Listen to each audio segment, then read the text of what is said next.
নেত্রকোনার বারহাট্টা চন্দ্রপুর গেরিয়া বাজার এখানেই শুরু হয় কোরআন অবমাননাকে কেন্দ্র করে উত্তেজনা। পাগলকে পীর ভেবে যাকে আশ্রয় দিয়েছিল স্থানীয়রা, সেই পাগলই এক রাতে হাতে নেওয়া কোরআন শরীফ মাটিতে ফেলে জুতো দিয়ে আঘাত করে মুহূর্তে আগুন লাগে জনতার বুকে। এরপর মামলা, গ্রেফতার আর রাস্তায় নামে বিক্ষুব্ধ মুসলিম জনতা। পাগলের নাম আবু বকর, প্রীতামিত লাল হোসেন, বাড়ি সুনামগঞ্জের ধর্মপাশায়। পরিবারের ভাষ্য, আবু বকর একসময় মাদ্রাসায় পড়াশোনা করতেন। কোরআন পড়া ও কোরআনের প্রতি ভালোবাসা তার ছিল প্রতিদিনেরই এক অংশ। তবে স্ত্রী তাকে ছেড়ে চলে যাওয়ার পর থেকেই সেই সুখে মানসিক ভারসাম্য হারায়। পাগল আবু বকরের সুখে তার মায়েরও স্ট্রোক হয়ে মৃত্যুর সাথে পাঞ্জা লড়ছে। আবু বকরের বড় ভাই বলছেন, এই দোষ তাদের যারা পাগল জানা সত্ত্বেও তার হাতে কোরআন শরীফ তুলে দিয়েছিলেন। তার হাতে কোরআনটা দিল কেন? দেওয়াটা একটা অন্যায় হয়েছে, এটা বিরাট ধরনের একটা অন্যায় হয়েছে। তারা মনে করছে যে পিসাব হয়ে গেছে, না, সে তো পাগল হচ্ছে আবার ল্যাংডা। তুমি তো একদম বুঝনাদার ব্যক্তি, তুমি সুপ্তে দেও কেন? স্থানীয়রা জানান, কয়েকদিন ধরেই এলাকায় ঘোরাফেরা করছিল এক মানসিক ভারসাম্যহীন ব্যক্তি। পেটের ক্ষুধার জন্য বেগমের কাছে খাবার চাইতে গিয়ে শুরু হয় এক অজানা গল্প, যার পরিণতি আজ পুরো এলাকায় উত্তেজনা ছড়িয়েছে। সেদিন কি হয়েছিল এসব ঘটনার বিবরণ জানতে মুঠোফোনে বেগম নিজেই বলেন সেই দিনের মূল রহস্য। সেদিন মূলত ঘটনাটা কি হয়েছিল? আমার সে বলতেছে, বাবা আমরা দুই মাঝে দাওয়াত, আর যত হানিফির ভাই না ব্যক্তির হুন দেখে আনছে গিয়া দিয়ে গড় বড়া মানুষ নিচে বেটা নেবো 30 জন না 20 জনই হয়। আচ্ছা, আর মেয়ের মধ্যে আমি আর আমার মেয়ে। পাগলে কোরআন শরীফের টান দিয়া তার কেস তো রয়েছে, পাগলে রয়েছে। কোরআন শরীফটা হাতে নিয়ে বলতেছে যে এটা কি আল্লাহর কোরআন না? তো সবাই কিছু আল্লাহর কোরআন, এই কোরআন লই আতো এলাকার দোয়া কায়রত করণ লাগে সব করছে। হঠাৎ করিয়া কোরআন শরীফটা নিচে ভালাই দিত, দুটা দিদা কোরআন শরীফটার বাড়ি মারছে দুই দিয়া আমার নয়নের সামনে করছে, কোরআন রহমান করছে। এর তোরা দেবো না, ধরে নাই।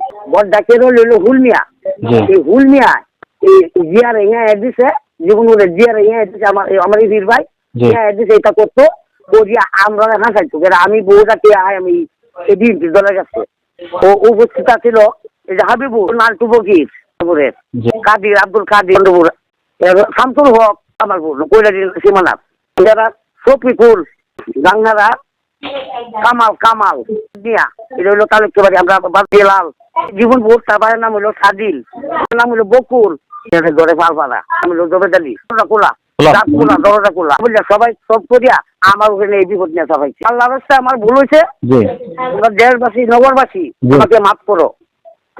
আল্লাহ আমার মাফ করবো, আগে তো তোমরা দেশবাসী আমার মাফ করো। তারা তারা কেউই জানছে না যে এই কামটা করবো।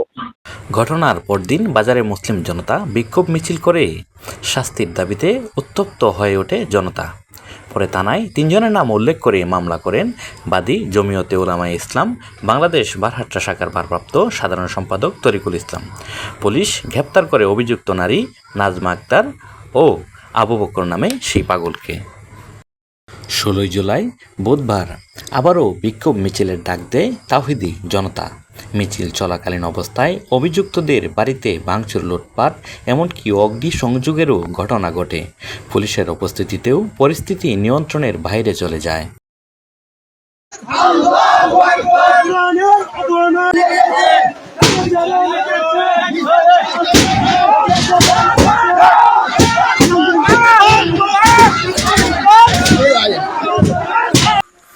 অভিযুক্ত নাজমা আক্তারের স্বামী কাশেমের বক্তব্য এবং ওই মামলার বাদী প্রত্যক্ষদর্শী সাক্ষীর বয়ানের মধ্যে থেকে যায় এক অজানা রহস্য।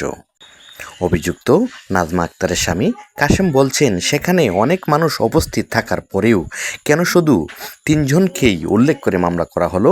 এমন রহস্যময় প্রশ্ন সবার মনেই যেন ঘুরপাক খাচ্ছে। সাজানো এক নাটক হয়েছে, 40 জন লোক আসামি হলো না, আমার পরিবার কেরা আসামি হলো। হাবিবুরের দোকানে 15-16 জন মানে ফকির হালতের লোক নিয়ে বসে এক পাগলের হাতে কোরআন শরীফ হাতে দিয়েছে। পাগলের হাতে কোরআন অবমাননা পরিকল্পিত ষড়যন্ত্র নাকি দুর্ঘটনা? এই প্রশ্নের সঠিক উত্তর এখনও অজানা। তবে এই ঘটনায় উত্তপ্ত বারহাট্টা চন্দ্রপুর গ্রাম। প্রশাসনের কঠোর তদন্ত আর দোষীদের শাস্তি ছাড়া এ ক্ষত মুছবে না বলেই মনে করছেন সচেতন নাগরিকরা। এই ঘটনায় দোষীদের শাস্তি হোক আর নির্দোষরা ফিরে পাক স্বাভাবিক জীবনে, এটাই স্থানীয়দের প্রত্যাশা।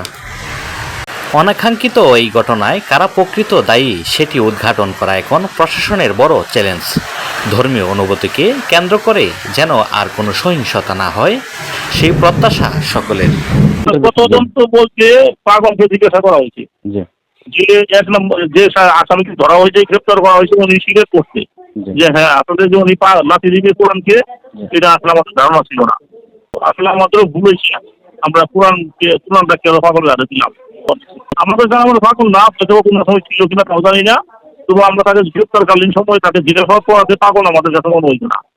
আচ্ছা, ভাঙচুরের বিষয়ে থানায় কোনো মামলা হয়েছে কিনা? না, আমাদের কাছে থানায় আসে নাই, মামলা পাই নাই। শুনছি যে উনি নাকি করে মামলা করবে, এরকম বলছে আমাদের। এখানে একটা আপনাদের কাছে আমরা বইলে বসছিলাম, আমাদের আরো গেছিল, উনি বলছিল যে আমরা থানায় আমরা বিষয়টা দেখবো। আমি